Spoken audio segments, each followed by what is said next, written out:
Bienvenue à l'heure de la bonne nouvelle. Pour bien introduire le sujet de notre émission aujourd'hui, qui concerne l'Évangile de la grâce, voici le vidéo que nous avons utilisé pour notre série d'émissions l'an dernier.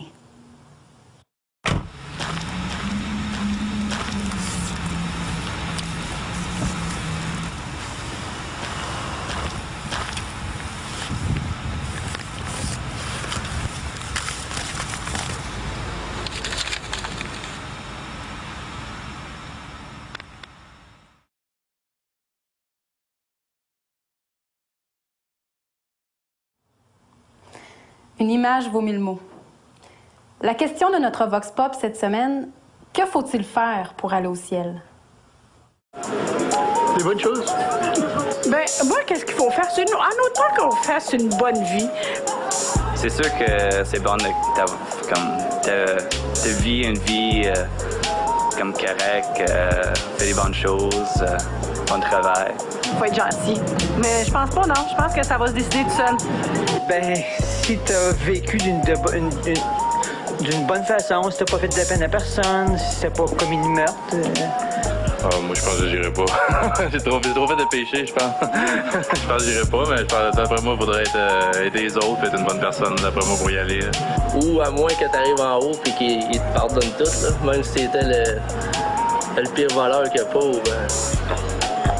Faudrait être, je veux dire, je sais pas, faut croire. Premièrement, faut croire. J'espère que c'est les bonnes personnes qui sont là. Bonjour Jean-Pierre. Bonjour Valérie. La plupart des gens tout à l'heure ont parlé de la nécessité de la religion ou même de faire des bonnes actions pour accéder au ciel.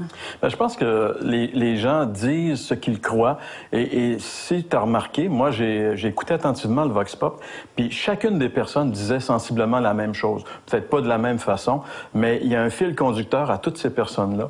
Et ils disent toujours la même chose. Pour aller au ciel, il faut faire des bonnes choses, il faut devenir une meilleure personne. Tu sais, on ne pourra jamais rentrer au ciel comme on est. Donc, ça veut dire qu'ils sont conscients, on est conscient fondamentalement qu'on n'est pas prêt à entrer au ciel. C'est une première vérité.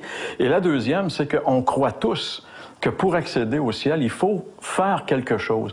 Et ça, c'est commun à tous les êtres humains sur la planète. C'est intéressant parce que toutes les religions, prenons-les quelle qu'elle soit, que ce soit même le christianisme qui est devenu religieux, que ce soit l'islam, que ce soit le bouddhisme, que ce soit, peu importe la religion, ça marche tout sur le même principe. Faire des bonnes choses pour mériter. Et c'est pour ça que quand j'étais jeune, je me rappelle, moi j'ai été élevé avec une phrase que j'entendais régulièrement, la phrase « gagner son ciel ». Tu sais, il fallait être bon, un bon petit gars pour gagner son ciel, il fallait faire de bonnes choses pour gagner son ciel. Et à l'époque, les mamans ici au Québec qui avaient de nombreuses familles, qui avaient eu beaucoup d'enfants, ben, on disait, elle a eu 18 enfants, elle a gagné son ciel, tu sais. Donc, ce qu'on avait fait de bon nous méritait le ciel. Mais c'est partout pareil. Et à travers la planète, le principe, c'est le principe de la religion, finalement. Et quand on ouvre la Bible et qu'on est confronté à l'idée de la grâce, on devient tout déconcerté. Parce que c'est pas normal. On fonctionne sur le principe du mérite. Et là, Dieu nous dit, garde, ça concerne pas tes mérites. C'est un cadeau que je te donne. Je te donne la vie éternelle. Alors, c'est pour ça que finalement, c'est difficile et c'est presque impossible. Si Dieu ne nous révèle pas l'idée de la grâce, ça viendra pas de nous. C'est impossible. Merci beaucoup, Jean-Pierre.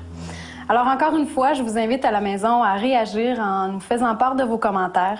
Vous pouvez nous écrire à l'heure de la bonne nouvelle, casier postal 26006, Trois-Rivières, Québec, G8Y7M1, ou par téléphone au 1-866 509 1319 ou encore par courriel à info@hbn.ca.